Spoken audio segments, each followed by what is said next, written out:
அதிமுகவுடைய முன்னாள் அமைச்சர் செல்லூர் ராஜனுடைய அடுக்குமாடி குடியிருப்பு. அவர் ஏதோ வாட்ஸ்அப்பில் செய்தி வருது.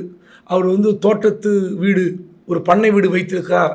பண்ணை வீட்டில் இருந்த பல கோடி ரூபாய், நூற்றுக்கணக்கான கோடி ரூபாய்கள் கொள்ளை போய்விட்டது. அவரை ஏமாற்றி கொள்ளையடித்து சென்று விட்டார்கள்.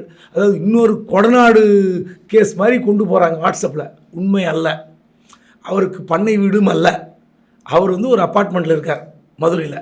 அந்த அப்பார்ட்மெண்ட்டில் ஒரு தேர்தலுக்காக ஏதோ ஒரு நிதியை ஒதுக்கி வைத்திருக்கிறார். நமக்கு கிடைத்த தகவல், ரகசிய தகவல் தான். ஒரு 15 கோடி ரூபாய் ரொக்கம் ஒரு வீட்டில் வைக்கப்பட்டிருக்கிறது அந்த அப்பார்ட்மெண்ட்டில்.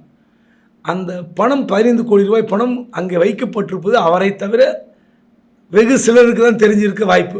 கூட இருக்கிற டிரைவர், இன்னும் நெருக்கமான உறவினர்கள், இப்படி தான் இருக்க முடியும்.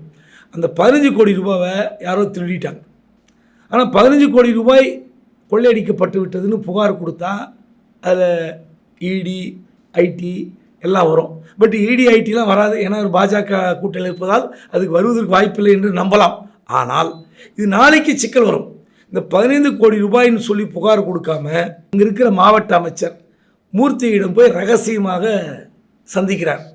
நீங்கள் ஒன்று அதிமுக முன்னாள் அமைச்சர் இப்படி திமுக அமைச்சர் சந்திக்கலாம் இல்லை. இங்கே தான் அரசியல். இதுதான் நாட்டு மக்களுக்கு தெரிய வேண்டிய செய்தி.